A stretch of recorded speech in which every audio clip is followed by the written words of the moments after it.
श्री परमात्मने नमः। श्रीमद् भगवद गीता षष्ठो अध्यायः आत्म संयम योग। श्री भगवान बोले, जो पुरुष कर्म फल का आश्रय न लेकर करने योग्य कर्म करता है वह सन्यासी तथा योगी है, और केवल अग्नि का त्याग करने वाला सन्यासी नहीं है तथा केवल क्रियाओं का त्याग करने वाला योगी नहीं है। हे अर्जुन, जिसको सन्यास ऐसा कहते हैं उसी को तू योग जान, क्योंकि संकल्पों का त्याग न करने वाला कोई भी पुरुष योगी नहीं होता।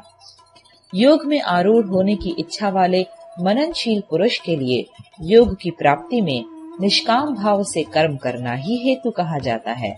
और योगारूढ़ हो जाने पर उस योगारूढ़ पुरुष का जो सर्व संकल्पों का अभाव है वही कल्याण में हेतु कहा जाता है।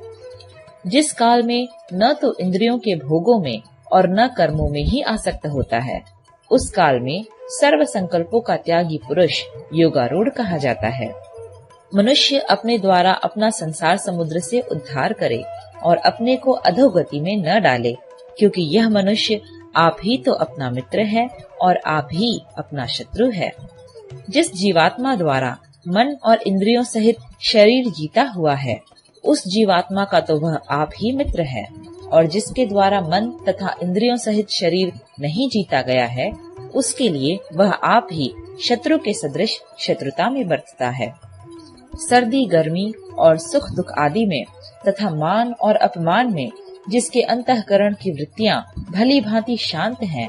ऐसे स्वाधीन आत्मा वाले पुरुष के ज्ञान में सच्चिदानंद घन परमात्मा सम्यक प्रकार से स्थित हैं, अर्थात उसके ज्ञान में परमात्मा के सिवा अन्य कुछ है ही नहीं।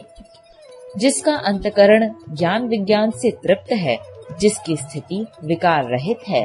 जिसकी इंद्रियां भली भांति जीती हुई हैं, और जिसके लिए मिट्टी पत्थर और सुवर्ण समान है, वह योगी युक्त अर्थात भगवत प्राप्त है, ऐसे कहा जाता है। सुहृद, मित्र, वैरी, उदासीन, मध्यस्थ,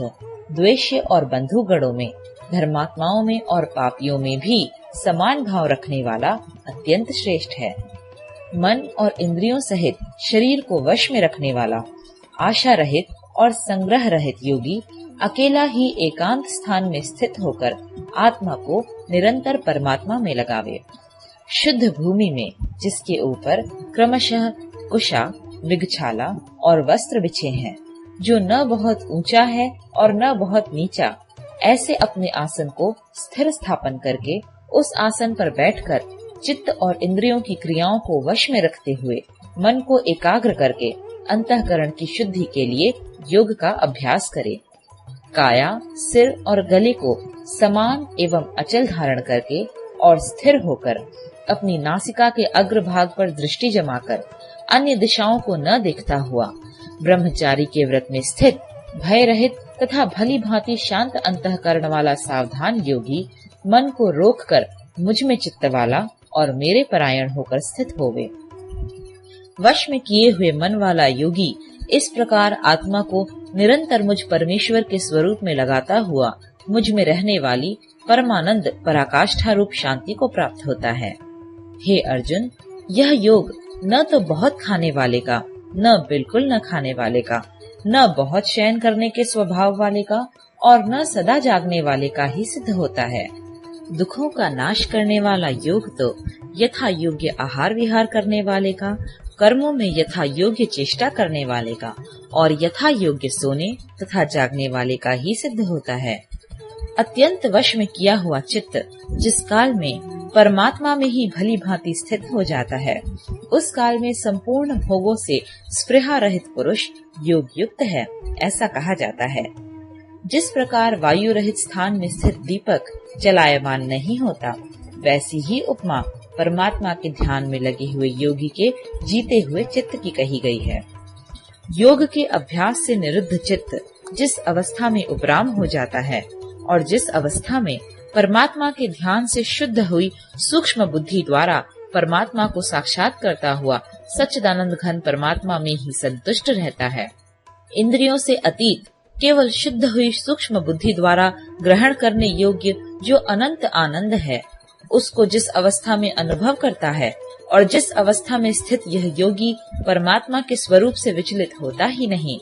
परमात्मा की प्राप्ति रूप जिस लाभ को प्राप्त होकर उससे अधिक दूसरा कुछ भी लाभ नहीं मानता, और परमात्मा प्राप्ति रूप जिस अवस्था में स्थित योगी बड़े भारी दुख से भी चलायमान नहीं होता, जो दुख रूप संसार के संयोग से रहित है तथा जिसका नाम योग है, उसको जानना चाहिए।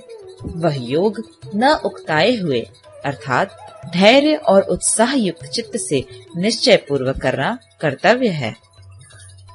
संकल्प से उत्पन्न होने वाली संपूर्ण कामनाओं को निशेष रूप से त्याग कर और मन के द्वारा इंद्रियों के समुदाय को सभी ओर से भली भांति रोक कर क्रम क्रम से अभ्यास करता हुआ उपरति को प्राप्त हो तथा धैर्य युक्त बुद्धि के द्वारा मन को परमात्मा में स्थित करके परमात्मा की सेवा और कुछ भी चिंतन न करे।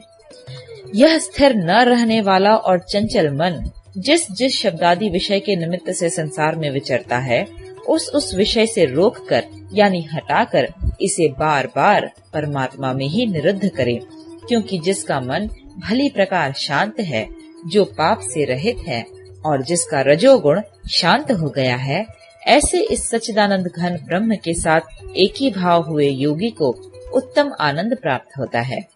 वह पाप रहित योगी इस प्रकार निरंतर आत्मा को परमात्मा में लगाता हुआ सुख पूर्वक परब्रह्म परमात्मा की प्राप्ति रूप अनंत आनंद का अनुभव करता है।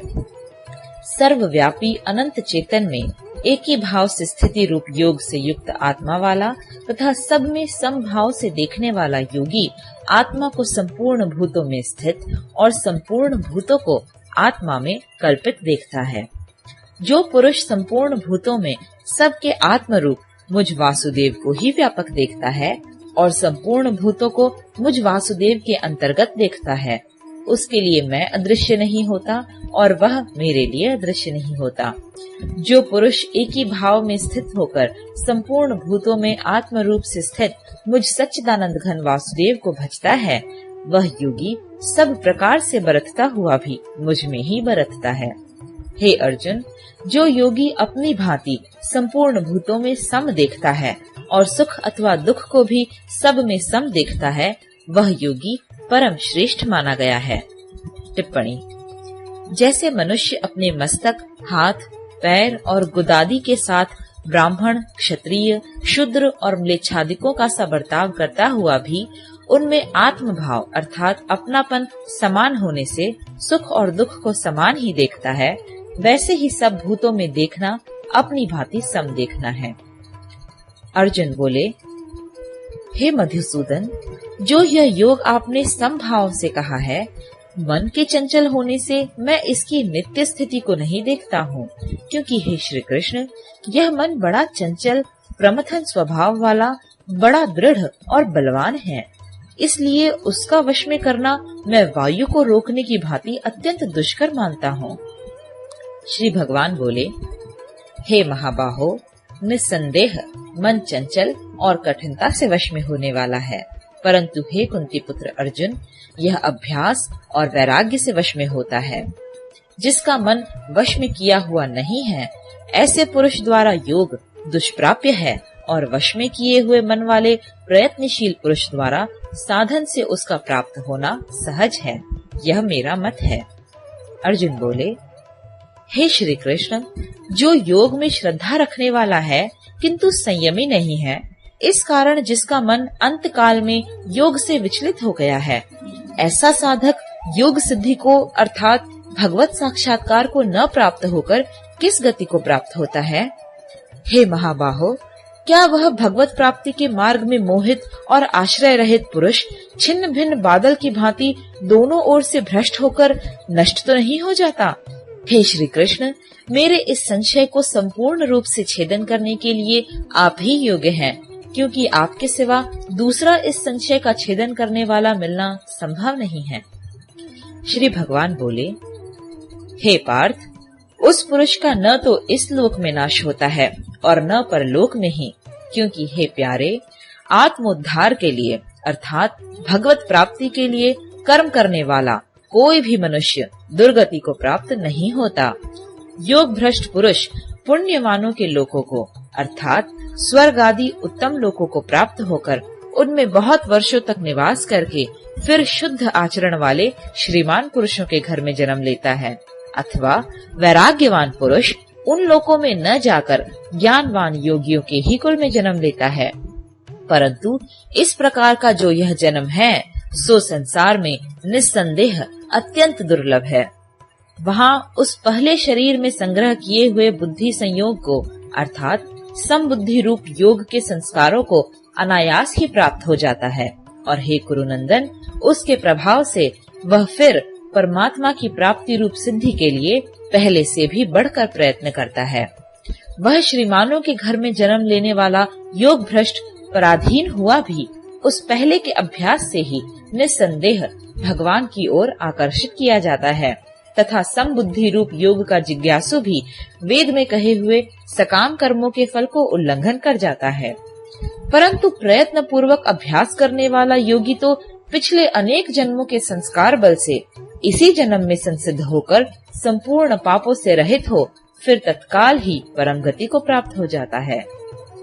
योगी तपस्वियों से श्रेष्ठ है, शास्त्र ज्ञानियों से भी श्रेष्ठ माना गया है, और सकाम कर्म करने वालों से भी योगी श्रेष्ठ है। इससे हे अर्जुन, तू योगी हो। संपूर्ण योगियों में भी जो श्रद्धावान योगी मुझ में लगे हुए अंतरात्मा से मुझको निरंतर भजता है, वह योगी मुझे परम श्रेष्ठ मान्य है। 6वां अध्याय समाप्त।